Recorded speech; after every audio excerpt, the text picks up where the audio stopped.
Okay, hi everybody. I am making the Elizabeth Bespoke invitation. Now I have one called Elizabeth um, on my self-assembly kits and pre-made design that you can order on the website.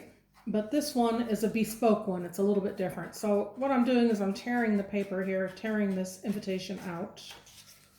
And then I'm going to mount it. I've already got ink on it, so this one I would normally bin, but for purposes of this, oh wait, I have another one here. Woohoo! What do you know? It's easy to get, that happens, if I don't wear gloves, which I'm not doing, so I'm determined to screw this up. But anyway, this particular invitation, it was so popular, but expensive when you order bespoke, because, obviously I have to charge for this, to do this kind of work. I'm just going to trim the bottom off of this one a little bit. 2 seconds. 2 little old seconds. But to do bespoke work, obviously you have to make money. I'm in business to make money, so I have to charge for my time. However, what I did in all my creative fantasticism, don't even know how to say that word, I made one for the self-assembly. That's kind of all this inking I'm doing is pre-done, so it prints out with the invitation. So, and it still has the distressed edges and different things. It doesn't have this torn, and it's fabulous. But this one is for brides that want a bespoke design, and these, like, no two will be exactly alike because obviously each one I'm doing separately. But what I'm going to do first is take this foundation layer and I'm going to ink on some, I'll take a rubber stamp first. I'm just going to put a bit of ink on it. And then I'm going to stamp, put a stamp on the back. And it doesn't matter if it's messy and some of it's missing. That's what I want. I want it to look like, I want this to end up looking like something that has been laying around somebody's attic for 500 years. So we're not looking for it to be too, perfect. And then I have this lovely kind of a Victorian pinky velvety color, and I'm gonna put a little rose on there. Okay, so that's the back, like so. And then the front, I'm just going to do the edges around the foundation layer because only the edges will be visible. So then I'm taking this color, this kind of vintagey brown color, antique color, and I'm going to darken up the edges of this just by going around it.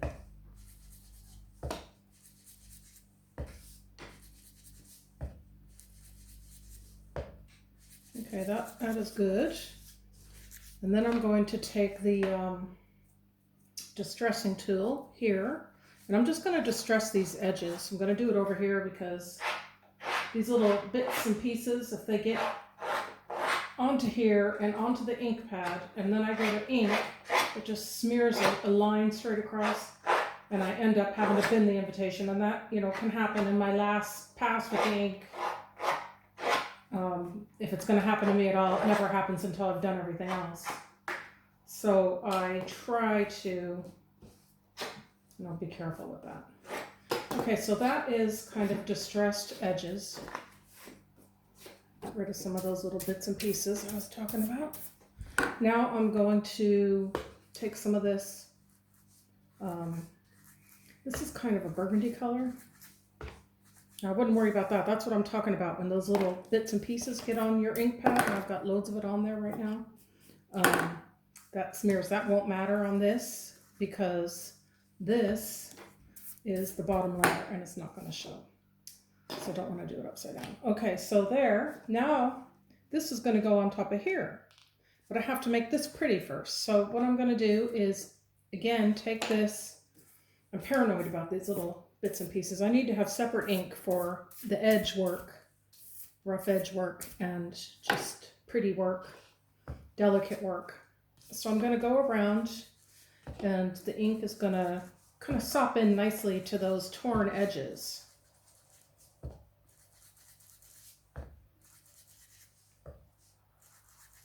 I probably could have, the design in the background that I typeset this on there, I think I over transparencied it, so it's a little bit lighter than I would like, but sure, for the purposes of this video, it looks fine. And by the time I'm done with all the ink, it'll be grand. So now this is my script, kind of vintage script, and I'm just going to lightly have some of that in the background. It'll be light enough that some of it shows. Okay, so that looks good. Most of that is there, and that's where the ribbon's going, so it's perfect. Now I'm going to take and do some inking on with the burgundy. This color is dark, and it's a new ink pad, so it's super heavy. It's easy to mess this up, let me tell you. Let me tell you. Okay, so that is the burgundy color. I think it looks great. I think this is a postcard little stamp, and even though the whole thing won't show, I just want some of it to show down here. So that looks really good. So that now is going to get mounted onto that, like so.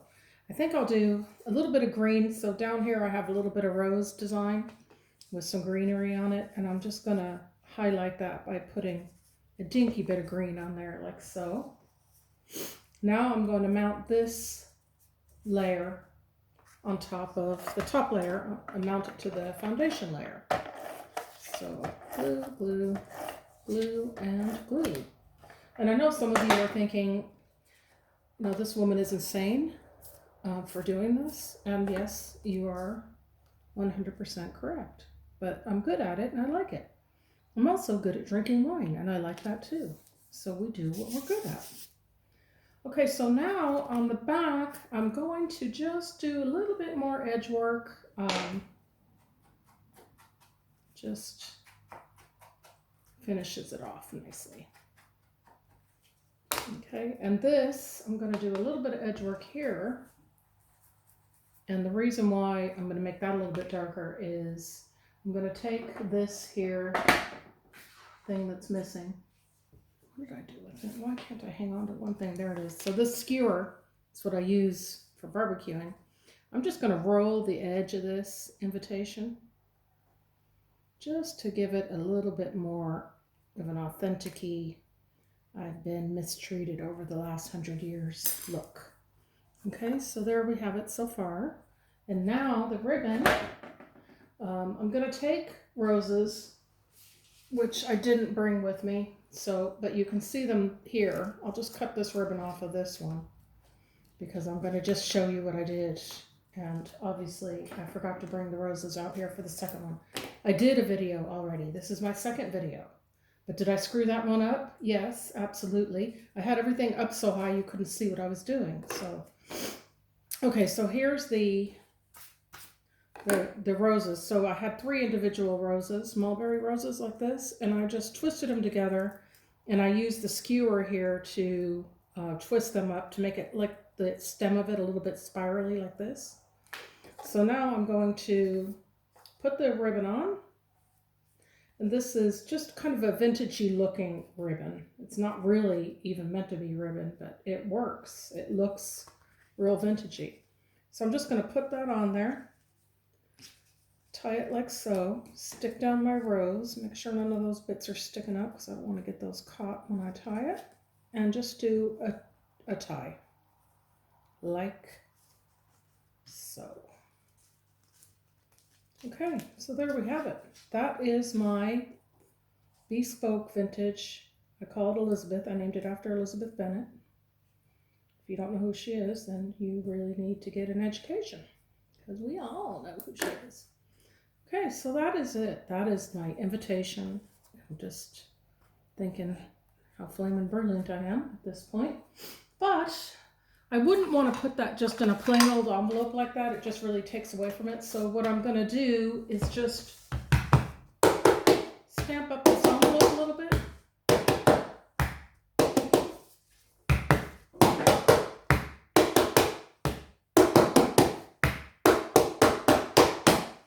And this is my little velvety color that I like. And I'll put that there. So that's the back of the envelope. And this is the front of the envelope, I think. When that little postcard stamp look good, just right down here. Look at that. Oh my gosh, that looks fabulous. Who wouldn't go wild if they got this in the post? You know? Isn't that just, and if I do say so myself, that is just absolutely exquisite. Like I said, this is, you know, these are pricey because you see what it takes to make one. However, I came up with that great idea. So those self-assembly ones and the pre-ordered designs, so the pre-made designs that you can order online are really, really nice as well. So take a look at those. Thanks for watching. Bye.